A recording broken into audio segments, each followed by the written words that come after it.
This is bad. This is really, really bad.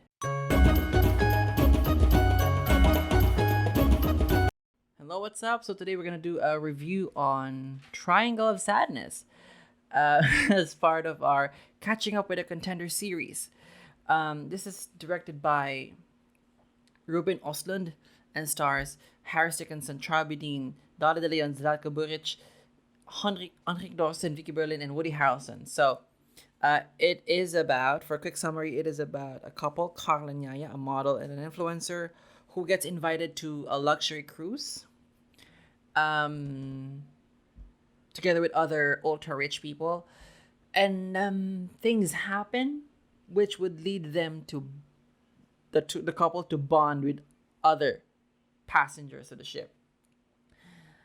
Okay, so let's start with the fact that this won Palme d'Or at Cannes. There's a lot of expectations. I've seen Force Majeure and The Square, both films by Östlund before. Force Majeure, I think, is his most compact and concise and clear-eyed on what it wants to say, the commentary that it wants to do. The Square, it is very ambitious. I don't necessarily think all of it works, but then I just enjoyed my time with that one because that very specific sensibility of humor, and yeah, it's tonally ambitious, and that was also in Palme d'Or and Cannes. Both films I talked about in the One Inch Barrier, my podcast that discusses the films nominated for Best International Feature Film. So that's available on all podcast platforms. So, Triangle of Sadness, his English language feature film debut. Let's begin with the fact that, yes, this is a commentary on class. And I was really trying hard to not spoil it. I know a lot of people have already seen it, but still, for the people who haven't seen it, because maybe a lot of people are still catching up with other films at the end of the year. So this is what it is. So I'm not spoiling anything, but basically this film is separated into three parts. And let's just begin first with the character of Carl and Yaya. For most of the film takes the perspective of the couple. And I understand where it's coming from because basically they're kind of the neutral force in this film. As the film goes along, you see that they are in the social strata, like somewhere in the middle. Because when they ride a cruise ship, they are with other ultra rich people. So that's not them. But at the same time, other people are servicing them. So you have the upper deck crew, and then you have the housekeeping in the one on the lower deck. So they're kind of in the middle. And that gives them an vantage point of seeing how that stratification works. Narratively speaking, I'm not sure if that's the most potent way that the story could have configured its point of view for it to make its commentary. Like, this is me like letting it I'm thinking about it in my mind right now because I don't think the first at least the first half of the film were really kind of meandered, and I understand the meandering nature of the storytelling. That worked for The Square, that worked for me.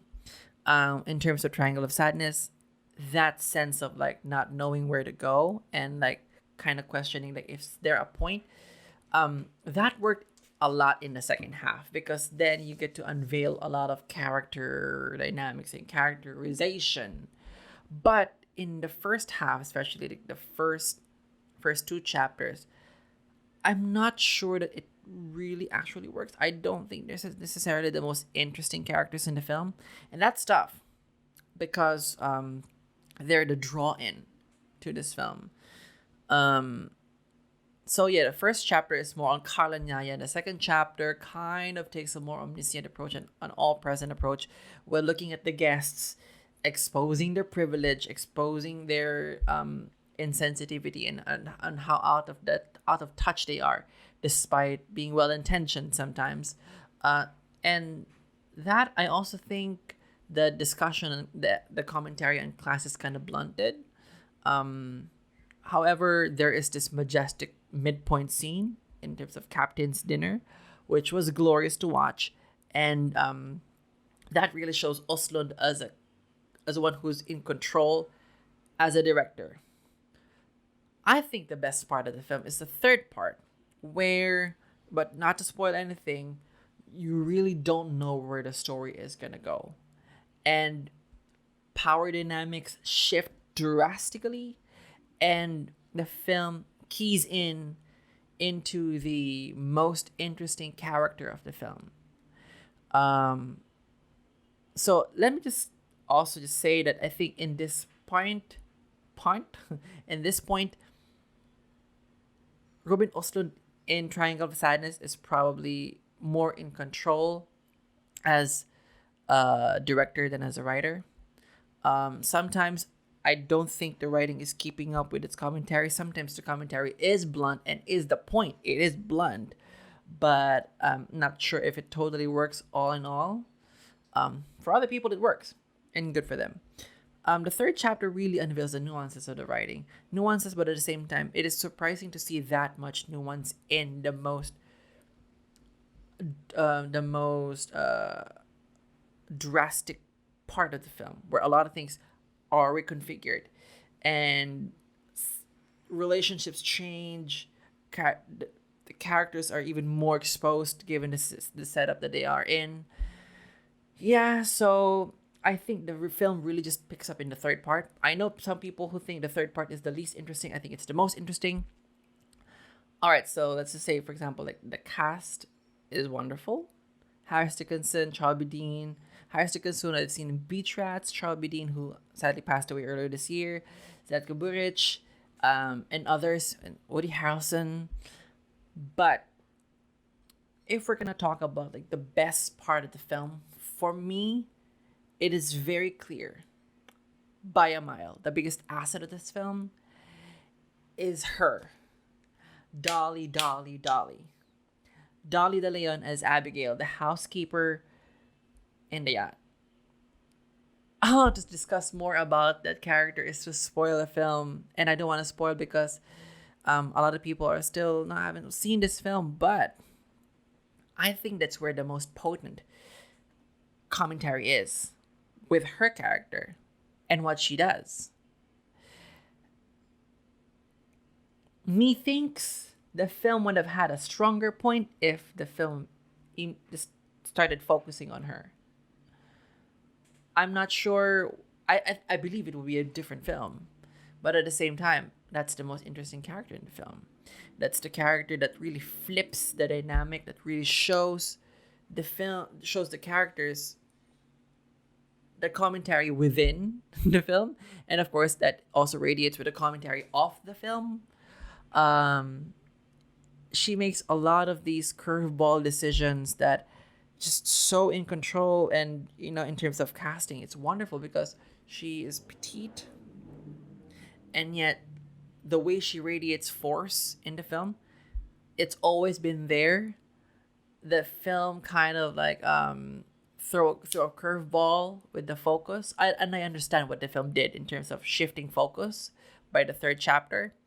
Yeah, but it just also makes me think of another film in which Abigail is our way into the story, and what kind of commentary it would have had.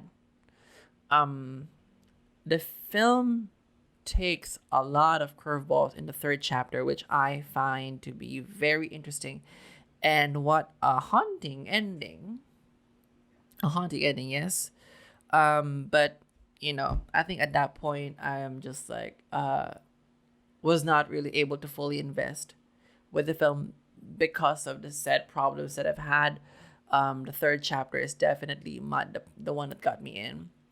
I'm glad it was not too late, but it kind of is also too late. But anyway, yeah, she's glorious, and she is a contender for Best Supporting Actress this year. So I hope that goes well for her. Triangle of Sadness is one of the awards contender. I know that unlike the previous films I've discussed, Triangle of Sadness is kind of like bubbling around, like waiting for it to have the passion and picture, director, original screenplay, supporting actress. We'll see how this goes. Neon is handling this. Neon handled Parasite, which won in 2019, an historic win. Let's see how Triangle of Sadness goes far in the award season. The people who love this film love this film. The people who don't. But it's a divisive film. But in terms of award season, it really matters. Passion really matters, and the film has passion. And let's see where this goes. And if you're following the award season closely, like where this probably is in award season right now. But to the people who are not really much into it, it is an interesting case of a film that whether you like it or not, you're gonna have a discussion afterwards. And I think that's a great things about a film is that if it incites conversations and discussions. And I hope not everyone just agrees with this one. I hope people start actually having conversations about the topic it discusses and whether the film discusses it effectively. But regardless, Dolly De Leon, FYC Best Supporting Actress.